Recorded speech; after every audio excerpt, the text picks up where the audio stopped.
प्रेमानंद महाराज, प्रेम, शांति और भीतर की यात्रा की कहानी। ये कहानी किसी ऐसे बाबा की नहीं है जो चमत्कार बेचता हो। ये कहानी किसी ऐसे संत की भी नहीं है जो डर दिखाकर स्वर्ग नर्क का सौदा करता हो। ये कहानी है प्रेमानंद महाराज की, एक ऐसे व्यक्ति की जिन्हें आप किसी एक धर्म या जाति या पहचान में बांध नहीं सकते। प्रेमानंद महाराज, जिनसे हिंदू भी उतनी ही मोहब्बत करते हैं और मुसलमान भी मक्का मदीना जाकर उनकी सेहत की दुआ करते हैं। उनके पास बैठकर कोई ये नहीं पूछता आप किस मजहब से हैं, किस समाज से हैं, आपका नाम क्या है। वहाँ बस एक ही सवाल होता है, क्या आपके भीतर कुछ टूटा है। जब विराट कोहली भी भीतर से थक गए, उनके चरणों में सिर झुकाने वालों में से दी ग्रेट विराट कोहली भी शामिल हैं। वही विराट कोहली जो कभी मुस्कुराकर पूछते थे, डू आई लुक लाइक पूजा पाठ टाइप्स। लेकिन जब जिंदगी सिर्फ रन, रिकॉर्ड और ट्रॉफी का खेल नहीं रही, जब सवाल ये नहीं रहा कि अगले मैच में कितने रन बनेंगे, बल्कि ये बन गया कि मन शांत क्यों नहीं है, तब शांति मिली, संतुलन मिला और जीवन को देखने का नया नजरिया मिला। प्रेमानंद महाराज के पास बैठकर कोई चमत्कार नहीं, सिर्फ प्रेम। प्रेमानंद महाराज की कहानी किसी अलौकिक चमत्कार की कहानी नहीं है। ये कहानी है एक ऐसे संत की जिसके पास बैठकर आदमी अपने भीतर झांकने लगता है। यहाँ ना तो ताबीज मिलते हैं, ना कोई जादुई समाधान। यहाँ सिर्फ एक चीज मिलती है, वो है प्रेम। इतना सीधा, इतना सहज कि आदमी खुद से मिल जाता है। लोग कहते हैं उनके सामने बैठकर लगता है जैसे जिंदगी की भागदौड़ कुछ पल के लिए रुक गई हो।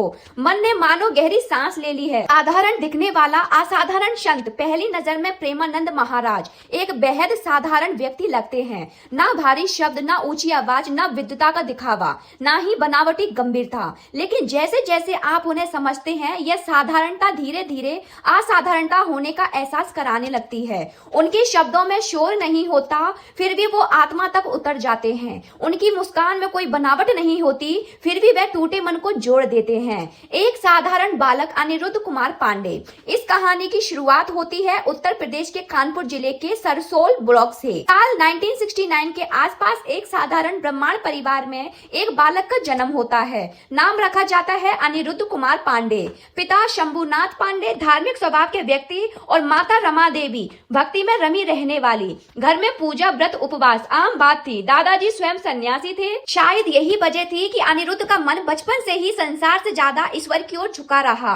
5 साल का बच्चा और ईश्वर से सवाल। जब दूसरे बच्चे खेल रहे होते हैं तो अनिरुद्ध मंदिरों में बैठकर भजन सुनते हैं। 5 साल की उम्र में रामायण और गीता उन्हें अपनी ओर खींचने लगती है।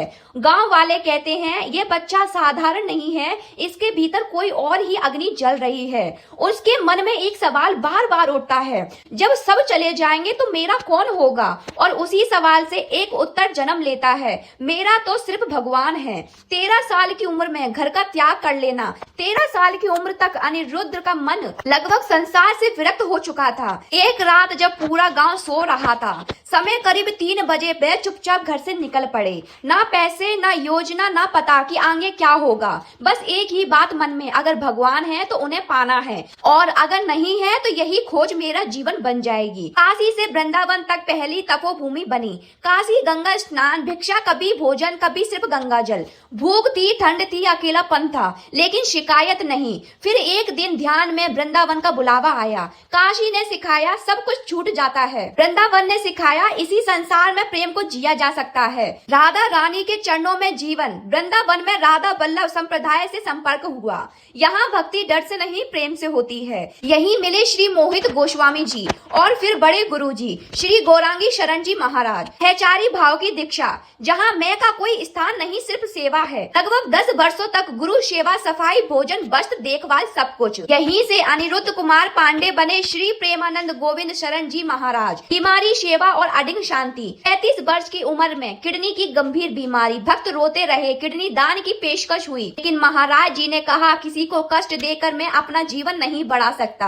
आज भी दर्द है, कमजोरी है, लेकिन सत्संग नहीं रुका। वह कहते हैं रुकने की जरूरत तब होती है जब मन थक जाए। मन तो अभी भी राधा रानी के साथ चल रहा है। प्रेमानंद महाराज का जीवन हमें ये सिखाता है, भक्ति दुनिया से भागना नहीं, दुनिया में रहकर बेहतर इंसान बनना है। कुछ लोग भगवान की बात करते हैं और कुछ लोग अपने जीवन से भगवान को आसान बना देते हैं। प्रेमानंद महाराज उसी दूसरी श्रेणी में आते हैं। इसी प्रार्थना के साथ जय श्री राधे कृष्णा। भगवान प्रेमानंद महाराज को दीर्घ आयु और उत्तम स्वास्थ्य दे और आप सभी से निवेदन करती हूँ कि शिवांश भक्ति चैनल से जुड़िए ताकि ऐसी ही प्रेम, भक्ति और आत्मा को छूने वाली कथाएं आप तक पहुँचती रहे। राधे राधे।